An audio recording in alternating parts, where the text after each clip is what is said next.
Back news. ఓట్ల చోరీ అంశంలో ఎన్నికల కమిషన్, కేంద్ర ప్రభుత్వం, బీజేపీలపై పోరాటం కొనసాగిస్తున్నారు కాంగ్రెస్ అగ్రనేత రాహుల్ గాంధీ.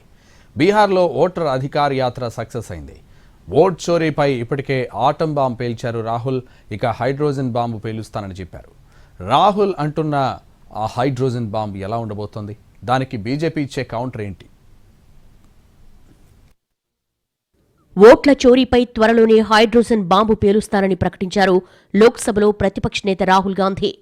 ఆ తర్వాత దేశానికి ప్రధాని మోడీ ముఖం కూడా చూపలేరని చెప్పారు. రాహుల్ ఎలాంటి వివరాలు బయట పెట్టబోతున్నారు అన్న దానిపై అందరిలోనూ ఆసక్తి నెలకొంది. అయితే ఓట్ చోరీ విషయంలో ఎప్పటికప్పుడు కౌంటర్ ఇస్తోంది బీజేపీ. తాజాగా కాంగ్రెస్ సీనియర్ నేత పవన్ ఖేరా గురించిన సంచలన విషయాలు బయటపెట్టారు బీజేపీ నేత Amit Malaviya. BJP IT cell head Amit Malaviya X లో పోస్టు పెట్టారు. పవన్ ఖేరాకు 2 ఓట్లున్నాయని ఆరోపించారు. ఫోటోలు కూడా షేర్ చేశారు. రాహుల్ ఓట్ చోరీ అంటూ తెగ అరుస్తున్నారు. కానీ ఆయన తల్లి సోనియాగాంధీ భారత పౌరసత్వం పొందకముందే ఆమె పేరు భారత ఓటర్ల జాబితాలో ఉన్న విషయాన్ని మర్చిపోతున్నారు. అంతేకాదు, కాంగ్రెస్ అధికార ప్రతినిధి పవన్ ఖేరాకు 2 ఎపిక్ నంబర్లున్నాయని తాజాగా బయటపడింది. ఆయనకు 2 ఓట్లు ఎలా ఉన్నాయి? వీటిని ఉపయోగించి ఆయన అనేకసార్లు ఓటు వేయలేదా? ఇది చట్టాలు ఉల్లంఘించడం కాదా? దీనిపై ఎన్నికల కమిషన్ దర్యాప్తు చేయాలని అమిత్ మాలవీయ డిమాండ్ చేశారు. తనపై ఆరోపణలు చేసిన బీజేపీకి ఛాలెంజ్ చేశారు పవన్ ఖేరా. తాను 2 చోట్ల ఓటేసినట్టుగా సీసీటీవీ ఫుటేజ్ బయటపెట్టాలని డిమాండ్ చేశారు.